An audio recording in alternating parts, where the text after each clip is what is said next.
Do you remember Chicago's biggest snowstorm?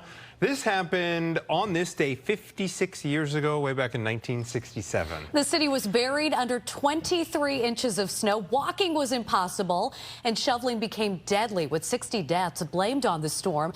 The city ground to a halt with nearly 50,000 abandoned cars and 800 city buses clogging the streets and expressways for weeks.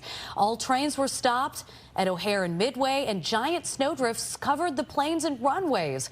Both airports remained closed for 5 days during that storm. Despite everything bad about the blizzard of 67, our own Dane Placko remembers it was a fun surprise for kids. This is him. How cute.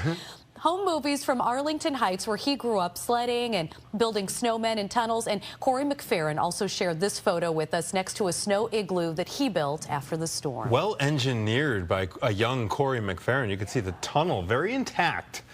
So for more on the snow we're getting today, nothing close to 1967. Looked kind of like snow globe conditions when I walked into the newsroom, Em. Yeah, we are dealing with some fairly light snow across the area, but in terms of accumulations, this is really only going to be about a ½ inch as we go throughout this evening and tonight. So we can handle that. I think the bigger weather story right now is how cold it is. So right now we have temperatures that are in the teens and low 20s, but wind chill temperatures are actually dropping down into the single digits. So it is a very chilly evening out there. In fact, tonight, it's going to be the coldest that we've seen since December 27th, so it is going to be a cold night ahead. The radar right now, we have fairly widespread light to moderate snow coming down, but again, in terms of accumulations, this is only going to amount to about a ½ inch or less for most locations this evening and tonight. Forecasted temperatures taking us throughout this evening. We're going to continue to drop into the teens area-wide, and then by daybreak tomorrow, we're just going to be mostly cloudy. We'll have snow chances moving back into the region once again as we go into the later morning hours of Friday. That continues into the midday hours. It's also going to be very windy tomorrow.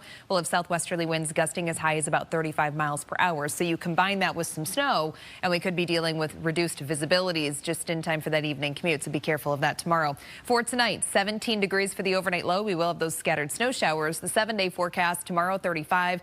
On Saturday, there's a chance of accumulating snowfall, especially for those of you north of I-80. I'll detail that coming up a little bit later in the show. But lingering snow chances still going to be possible on Sunday. Finally, we should dry out early next week, but that's when the real cold starts to build in. We're going to be in the teens for highs and single digits for your low temperatures.